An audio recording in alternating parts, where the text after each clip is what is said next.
The Book of Numbers, Chapter 11. The people were as murmurers, speaking evil in the ears of the Lord. And when the Lord heard it, his anger was kindled, and the fire of the Lord burned among them, and devoured in the uttermost part of the camp. The people cried to Moses, and Moses prayed to the Lord, and the fire abated. The name of that place was called Taberah, because the fire of the Lord burned among them. The mixed multitude that was among them lusted exceedingly, and the children of Israel also wept again, and said, Who shall give us flesh to eat? We remember the fish which we ate in Egypt for nothing, the cucumbers and the melons, and the leeks and the onions and the garlic. But now our soul is dried away.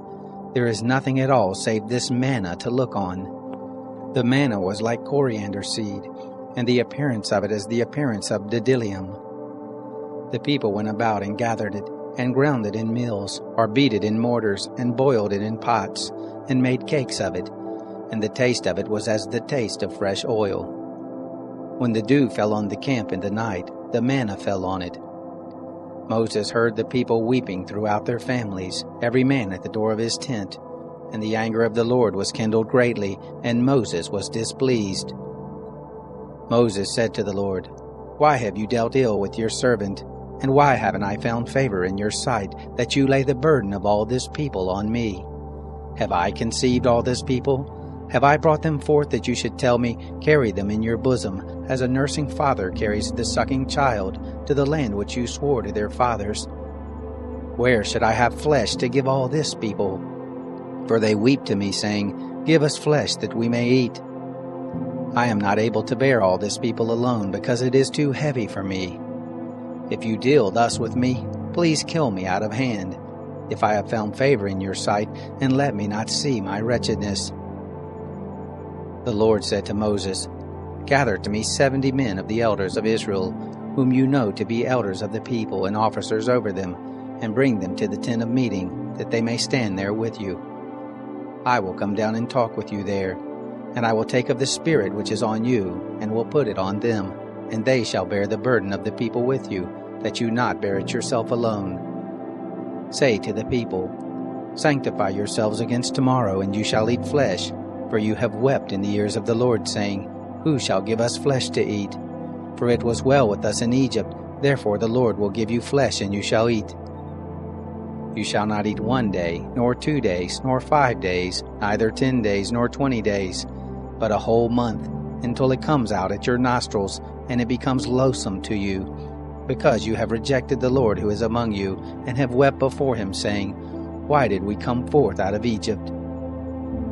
Moses said, The people, among whom I am, are 600,000 footmen, and you have said, I will give them flesh, that they may eat a whole month. Shall flocks and herds be slain for them to suffice them? Or shall all the fish of the sea be gathered together for them to suffice them? The Lord said to Moses, Has the Lord's hand grown short? Now you shall see whether my word shall happen to you or not. Moses went out and told the people the words of the Lord, and he gathered 70 men of the elders of the people, and set them round about the tent. The Lord came down in the cloud and spoke to him, and took of the Spirit that was on him, and put it on the 70 elders. And it happened that when the Spirit rested on them, they prophesied, but they did so no more. But there remained 2 men in the camp. The name of the one was Eldad, and the name of the other Medad, and the Spirit rested on them. And they were of those who were written, but had not gone out to the tent, and they prophesied in the camp. A young man ran and told Moses, and said, Eldad and Medad do prophesy in the camp. Joshua the son of Nun, the minister of Moses, one of his chosen men, answered, My lord Moses, forbid them. Moses said to him, Are you jealous for my sake? Would that all the Lord's people were prophets, that the Lord would put his Spirit on them. Moses got into the camp, he and the elders of Israel. There went forth a wind from the Lord, and brought quails from the sea, and let them fall by the camp, about a day's journey on this side, and a day's journey on the other side round about the camp, and about 2 cubits above the surface of the earth. The people rose up all that day and all that night, and all the next day, and gathered the quails. He who gathered least gathered 10 homers, and they spread them all abroad for themselves round about the camp. While the flesh was yet between their teeth, before it was chewed, the anger of the Lord was kindled against the people, and the Lord struck the people with a very great plague. The name of that place was called Kibroth Hattaavah, because there they buried the people who lusted. From Kibroth Hattaavah the people traveled to Hazeroth, and they abode at Hazeroth.